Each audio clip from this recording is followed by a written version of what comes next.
Atenção! Vai começar agora uma teleaula de automação do curso profissionalizante. Este módulo tem um total de 20 aulas. Hoje você vai assistir a teleaula número 8. Bons estudos!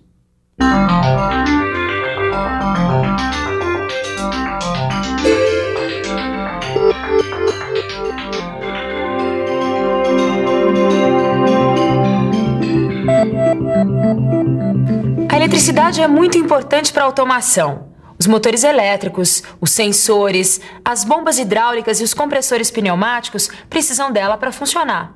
Se a gente pensar nesse nosso século XX, vai ver que muita coisa foi feita com a eletricidade. Foi com a eletricidade também que apareceu a eletrônica. E esse é o assunto da teleaula de hoje. Nós vamos aprender que o transistor quase sempre é feito de silício. Também vamos ver que ele é constituído por camadas com cargas positivas P e negativas N. Vamos conhecer alguns outros componentes eletrônicos: o resistor, o capacitor, o indutor e o diodo.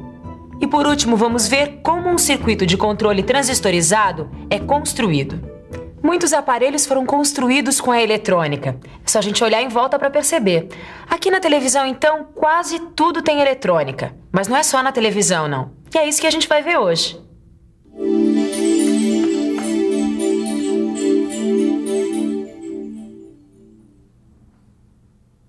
A eletrônica é o resultado do avanço da eletricidade. E nós precisamos dela para consertar este aparelho aqui.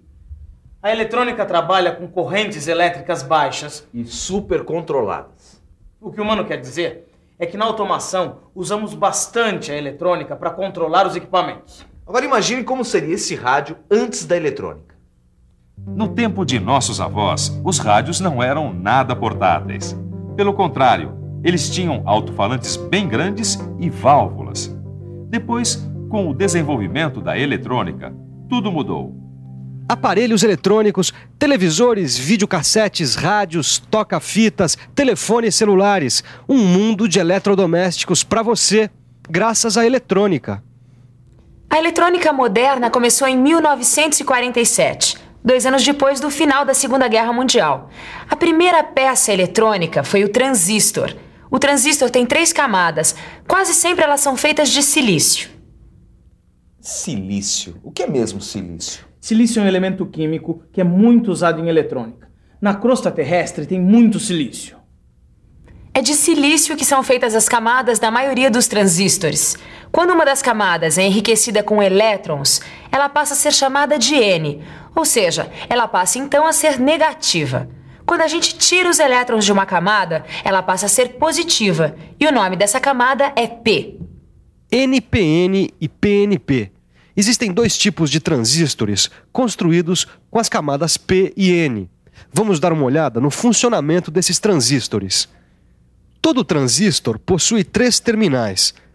No transistor NPN, temos o emissor N numa das pontas, na camada do meio a base P e na camada da outra ponta o coletor N. O símbolo do transistor NPN é desenhado assim. O transistor PNP é o contrário. Nas camadas das pontas, temos o emissor P e o coletor P, e na camada do meio, a base N. Aí temos também o símbolo do transistor. O transistor funciona como um sistema de água. O coletor seria o cano ligado na caixa d'água. A torneira seria a base, e o cano do qual sai a água, o emissor. A quantidade de água que sai depende de quanto a gente abre essa torneira. A corrente elétrica da base é que controla a corrente entre o coletor e o emissor. Vamos ver isso melhor?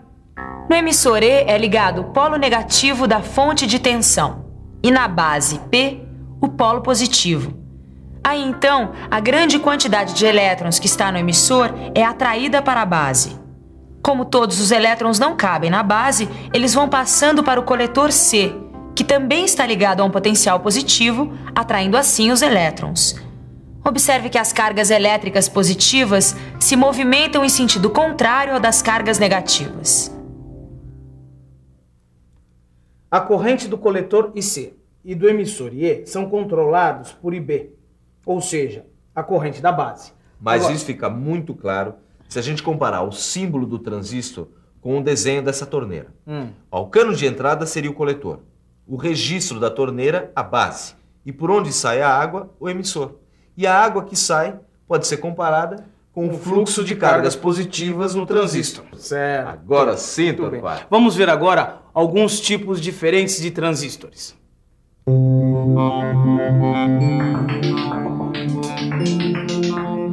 Existem vários tipos de transistores, e com a utilização deles foi possível fazer muitos aparelhos eletrônicos diferentes. O transistor está em todas. Ele é uma peça muito importante da eletrônica. Realmente, esse nosso amigo transistor é muito importante. Tem um monte deles aqui dentro. E aqui nós temos um resistor. Vamos ver como ele funciona. O resistor tem 2 terminais. O corpo do resistor pode ser feito de carbono, como esse aqui, ou ainda com película metálica. E ainda o resistor de fio. A função dos resistores é controlar a corrente elétrica de um circuito. Existe ainda o resistor variável, que recebe o nome de potenciômetro. Quando a gente ajusta o volume da televisão, a cor, o brilho, a gente está ajustando essas características do aparelho com a ajuda da resistência elétrica. Quer ver? Dá só uma olhada nisso aqui. É a resistência elétrica que controla a tensão ou a corrente do aparelho. O resistor variável, ou melhor, o potenciômetro, pode mudar rapidamente a tensão ou a corrente do aparelho. E assim, a gente consegue ajustar a imagem do nosso televisor, o som do nosso toca-disco ou ainda a velocidade de um motor elétrico. Viu só como é muito grande a importância do resistor? O resistor também tem o seu símbolo. E olha só como ele representa bem os 2 terminais e a resistência elétrica no meio. Agora vamos conhecer uma outra peça importante da eletrônica, o capacitor. Ele é um acumulador de cargas elétricas. As cargas elétricas ficam aqui dentro. Estas aqui são as placas condutoras. Elas também são chamadas de armaduras. Este material isolante aqui é o dielétrico. O capacitor serve para acumular cargas elétricas.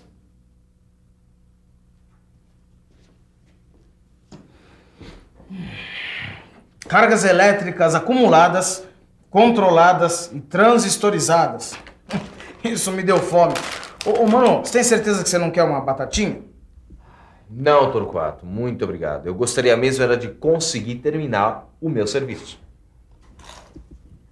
Existem ainda 2 elementos importantes da eletrônica, o indutor e o diodo. Vamos ver primeiro o indutor. Ele tem a finalidade de criar oposição à variação de correntes elétricas no circuito. O indutor é uma bobina ao redor da qual são enrolados os fios condutores. O núcleo do indutor pode ser de ferro, de ferrite ou de ar. Através do magnetismo criado dentro do núcleo, conseguimos regular as variações de corrente elétrica num circuito através do indutor. O indutor pode ser desenhado com esse símbolo que você está vendo. O último elemento que a gente vai ver é o diodo. O diodo funciona como uma chave que abre e fecha, controlando a passagem da corrente elétrica, ou seja, dos elétrons em movimento. O diodo é construído com 2 camadas P e N. Quase sempre o diodo é feito de silício. Os elétrons em movimento passam pelo diodo quando entram pela camada N e saem pela camada P. O componente é usado como uma chave. Ele também fecha a passagem quando a corrente elétrica tenta passar de P para N. Existe também esse outro tipo de diodo, o LED. O LED é feito com fosfeto de galho. É por isso que ele emite luz quando é percorrido pela corrente elétrica. Esse componente também funciona como uma chave, como o diodo. Só que a energia produzida pelo fluxo de elétrons no LED gera luz visível. Para completar, vamos ver alguns desses componentes em um circuito de controle transistorizado para um motor de corrente contínua de baixa potência. Temos aqui um circuito de controle transistorizado para um motor de corrente contínua de baixa potência. Quando esta chave está aberta, não tem corrente na base do transistor.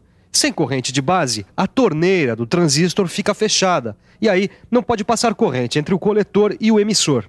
O motor então não funciona, fica parado. Aí, quando a chave é acionada, a corrente de base começa a existir. Os resistores controlam a corrente de base e a corrente entre o coletor e o emissor do transistor. Quanto maior é a corrente de base, maior é a corrente entre o coletor e o emissor. Também, maior é a corrente do motor, como observamos quando variamos o potenciômetro. O motor tem sua velocidade controlada com esse circuito. Quando a gente muda a resistência do potenciômetro, o R2 do desenho, a gente está mudando a corrente de base do transistor, aumentando ou diminuindo a potência do motor. Depois de aumentar a potência do seu conhecimento de automação, o melhor é revisar, para depois não diminuir o aprendizado.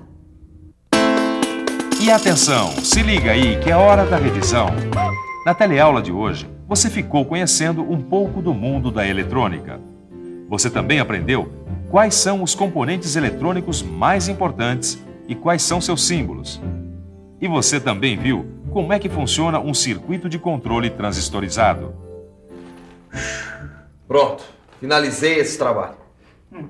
Até que não era tão difícil assim, né? Como a nossa teleaula. Mas você tem que estudar bastante, porque senão vai ser difícil lembrar de tudo. Estudar é muito importante. É o que nós vamos fazer agora, porque ele acabou de comer essa batata. Não! Para com isso. Para! Diga isso.